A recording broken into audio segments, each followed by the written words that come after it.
Halo, selamat datang kembali. Sekarang kita masuk di bagian inquiry lesson. Yuk telusuri lebih lanjut materi teori asam basa.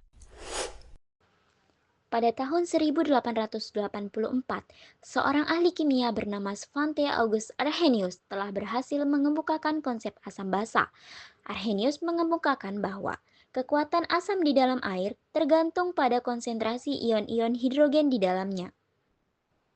Arrhenius mengemukakan bahwa asam ialah zat yang apabila dilarutkan di dalam air akan melepaskan ion H+, sedangkan basa akan melepaskan ion OH- saat dilarutkan di dalam air.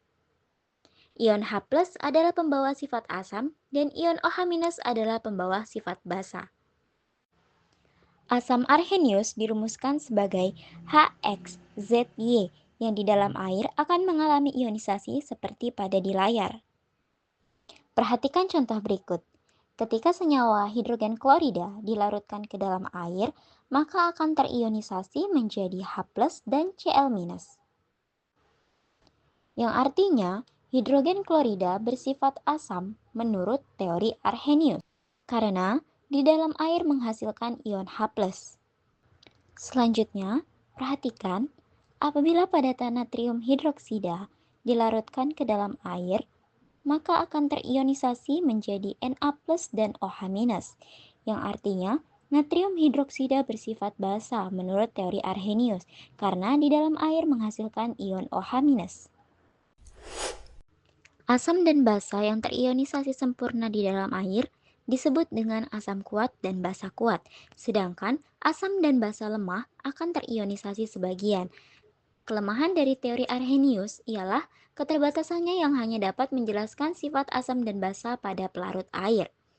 Teori ini tidak dapat digunakan untuk menjelaskan sifat asam dan basa pada senyawa yang tidak larut dalam air, serta pada zatnya dalam bentuk gas atau padatan yang tidak mengandung ion H+ dan juga ion OH-.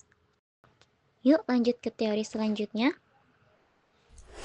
Pada tahun 1923, dua orang ilmuwan, Johannes N. Bronsted dari Denmark dan Thomas M. Lowry dari Inggris, secara terpisah namun dalam waktu yang bersamaan mengembangkan konsep baru tentang asam dan basa. Konsep ini berfokus kepada serah terima proton dan dikenal dengan teori asam basa Bronsted-Lowry. Bronsted-Lowry mengemukakan bahwa asam adalah spesies yang mendonorkan proton, sedangkan basa adalah spesies yang menerima proton. Proton yang dimaksud pada teori ini adalah H+. Perhatikan contoh berikut. Dihidrogen oksida atau air mendonorkan satu protonnya kepada NH3, sehingga menghasilkan ion amonium atau NH4+ dan ion OH-. Pada reaksi ini, spesies yang mendonorkan proton adalah senyawa dihidrogen oksida, yang artinya bersifat asam menurut teori Bronsted-Lowry. Sedangkan yang menerima proton adalah NH3 atau amonia, yang artinya bersifat basa menurut teori Bronsted-Lowry. Reaksi ini berlangsung dua arah, sehingga ion amonium dapat bereaksi kembali dengan air. Ion amonium mendonorkan satu protonnya kepada dihidrogen oksida, kemudian menghasilkan amonia dan ion hidronium. Pada reaksi ini, spesies yang mendonorkan proton ialah ion amonium, yang artinya bersifat asam menurut teori Bronsted-Lowry. Sedangkan yang menerima proton adalah dihidrogen oksida, yang artinya bersifat basa menurut teori Bronsted-Lowry. Konsep asam basa berdasarkan Bronsted-Lowry memiliki cakupan yang lebih luas karena tidak terbatas dalam pelarut air, namun menjelaskan juga reaksi asam basa dengan pelarut lain atau bahkan reaksi tanpa pelarut. Asam basa Bronsted-Lowry tidak hanya berupa molekul, anion dan kation juga termasuk ke dalamnya. Konsep asam basa Bronsted-Lowry juga berkaitan dengan konsep asam basa konjugasi. Asam basa konjugasi merupakan hasil dari reaksi yang sedang terjadi. Jika suatu molekul mendonorkan ion H+, maka akan berubah menjadi basa konjugasi. Sedangkan jika reaktan menerima proton H+, maka akan menjadi asam konjugasi. Tadi sudah dijelaskan bahwa dihidrogen oksida adalah asam karena mendonorkan proton dan amonia adalah basa karena menerima proton. Ketika amonia menerima satu proton dari dihidrogen oksida, maka akan membentuk ion amonium atau NH4+. NH4+ kemudian akan bertindak sebagai asam konjugasi. Ketika dihidrogen oksida mendonorkan satu protonnya, kemudian akan terbentuk ion OH-. Ion OH- akan bertindak sebagai basa konjugasi. Apakah kalian sudah memahaminya? Jika sudah, coba kalian tentukan pasangan asam basa konjugasi pada reaksi berikut. Nah, coba sekarang kalian lihat reaksi di atas. Dapat dilihat bahwa air itu dapat bertindak sebagai asam maupun basa. Hal ini menunjukkan bahwa air memiliki sifat amfoter, yakni senyawa yang mampu bereaksi sebagai asam atau basa. Teori Bronsted-Lowry memang memiliki jangkauan yang lebih luas jika dibandingkan dengan teori Arrhenius. Namun, teori Bronsted-Lowry juga memiliki keterbatasan, yakni tidak mampu menjelaskan zat-zat yang tidak mengandung atom hidrogen, tetapi bersifat asam seperti pada BF3, SO3, dan Al3+. Sekarang kita masuk ke teori ketiga, yaitu teori Lewis. Pada tahun 1923, di tahun yang sama ketika Bronsted dan Lowry memperkenalkan teori proton, sebuah teori yang lebih mendasar diajukan oleh Gilbert Newton Lewis. Namun, karena terdapat perbedaan pada teori Lewis dengan teori-teori asam basa yang lainnya, membuat teori ini pada awalnya diabaikan dan hanya mendapat sedikit perhatian dari para ahli kimia. Lewis menyatakan, asam ialah senyawa yang dapat menerima pasangan elektron bebas dari suatu zat atau senyawa lain untuk membentuk ikatan baru, sedangkan basa adalah senyawa yang dapat mendonorkan pasangan elektron bebas dari zat atau senyawa lain untuk membentuk ikatan baru. Pada reaksi ini dapat kita lihat bahwa BF3 belum stabil karena belum memenuhi aturan oktet, sehingga NH3 akan mendonorkan pasangan elektron bebasnya kepada BF3. Kemudian akan membentuk ikatan kovalen koordinasi. Pada reaksi ini, NH3 bertindak sebagai basa Lewis karena mendonorkan pasangan elektron bebas. Sedangkan BF3 adalah asam Lewis karena menerima pasangan elektron bebas. Asam dan basa ini banyak sekali kita jumpai pada kehidupan sehari-hari. Contoh asam pada kehidupan sehari-hari ini misalnya asam asetat atau asam cuka.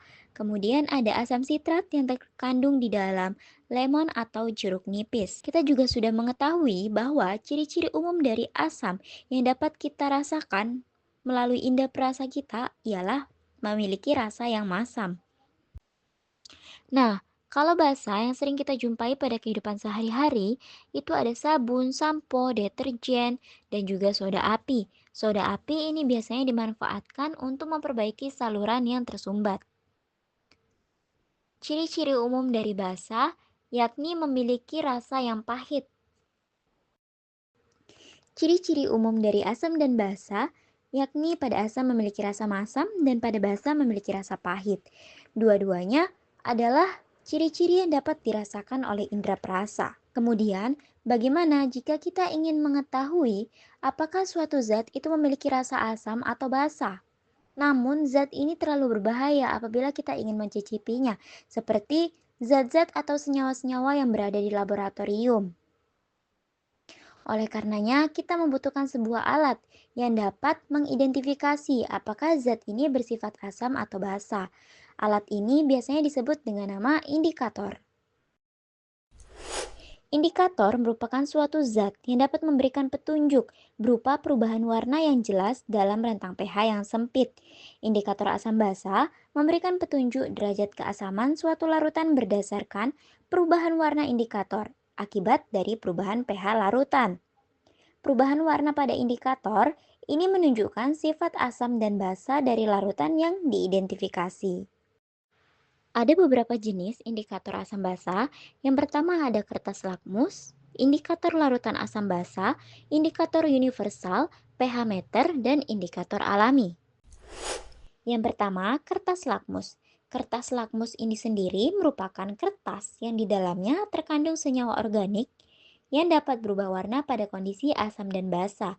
Kertas lakmus ini ada dua jenis, yakni kertas lakmus merah dan kertas lakmus biru.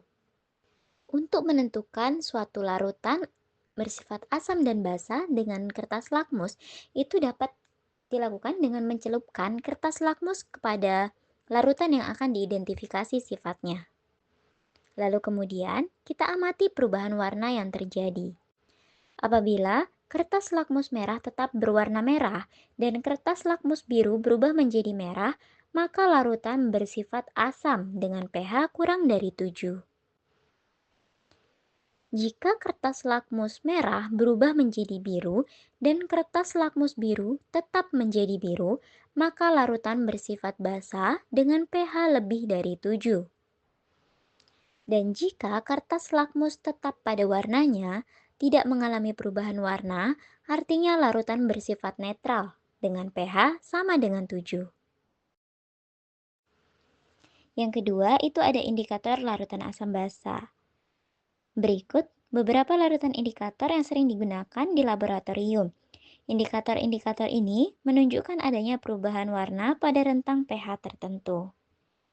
Trayek pH dari setiap indikator itu berbeda. Yang ketiga, indikator universal. Indikator universal ini memberikan perubahan warna untuk setiap nilai pH rentang 1 sampai 14. Caranya dengan mencelupkan indikator universal ke dalam larutan yang ingin kita ketahui. Kemudian hasil yang diperoleh kita cocokkan dengan warna-warna yang sudah disediakan pada indikator universal ini. Yang keempat, pH meter.